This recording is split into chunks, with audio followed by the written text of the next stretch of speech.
The story of Esther. Some of God's people were living in a place called Persia. The king of Persia was looking to find a new queen. There was a young woman named Esther who lived with her cousin Mordecai. Mordecai took care of Esther and was like a father to her. Mordecai and Esther were Jewish, which meant that they were God's people from the land of Judah. Because Esther was young and beautiful, she was taken to the king's palace to meet the king.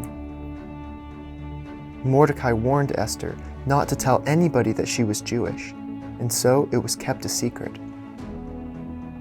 Esther was one of many who were brought to the palace, but she quickly won favor with those who were in the palace. When the king met Esther, he loved her more than any of the others, and so she was chosen to become the queen. Esther was given the royal crown, and the king even had a feast to celebrate her.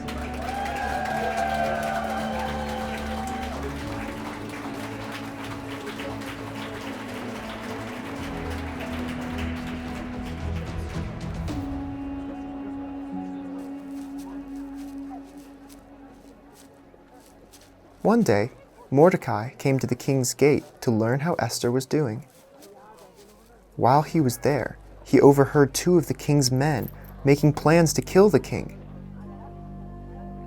Mordecai told Queen Esther what he had heard, and Esther reported the men to the king. The men were punished, and the king was saved. Around this time, a man named Haman was promoted by the king, making him the most powerful official in all of the kingdom. The king commanded that everyone bow down to Haman. But Mordecai refused. This made Haman very angry. Haman found out that Mordecai was Jewish, and filled with rage, Haman came up with a plan to get rid of all of the Jews throughout the kingdom.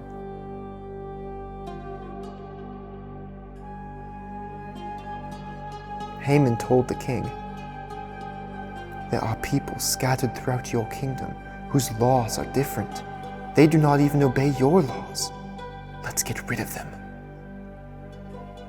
The king agreed, and he sent out instructions to have all of God's people killed.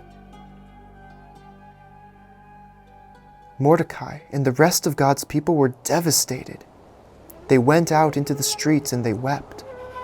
Mordecai sent word to Esther what was going to happen to God's people, and he told her to go to the king and to beg the king not to kill the Jews. Esther was scared because there was a law that said anyone who went in to see the king without being invited would be killed immediately. But Mordecai told her, "Do not think that you are safe in the palace. If you don't help now, help will come later. But you and your family will die. And what if this is why you are in the palace, for such a time as this?" When Esther heard this, she told Mordecai to have all of God's people pray and fast, just as she would.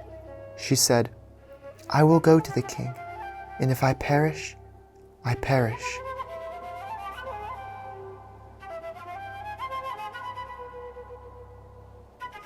When Esther went to the king, he was pleased to see her. He held out his golden scepter, giving her permission to speak with him. Esther invited the king and Haman to a feast. While they were feasting, the king asked her, "What is your request, Esther?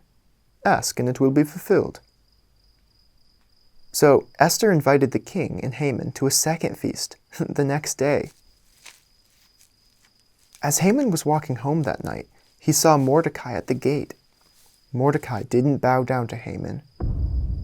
Haman was filled with anger, and he made plans to have Mordecai killed the next day.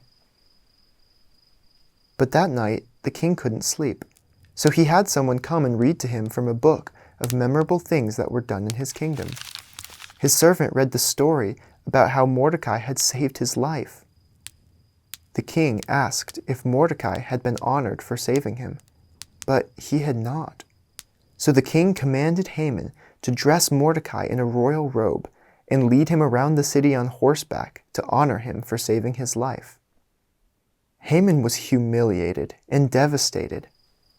Later, at the second feast with Esther, the king asked Esther what she desired. She responded, "Please, let me and my people live. Haman wants us to be killed." The king was furious. Haman was punished, and the king gave Esther all of Haman's belongings. Esther put Mordecai in charge of everything. Then Esther revealed to the king her true identity. She was Jewish, one of God's people, and she begged the king not to hurt her people. So the king wrote a new law that would protect all of God's people in the kingdom, and they were kept safe.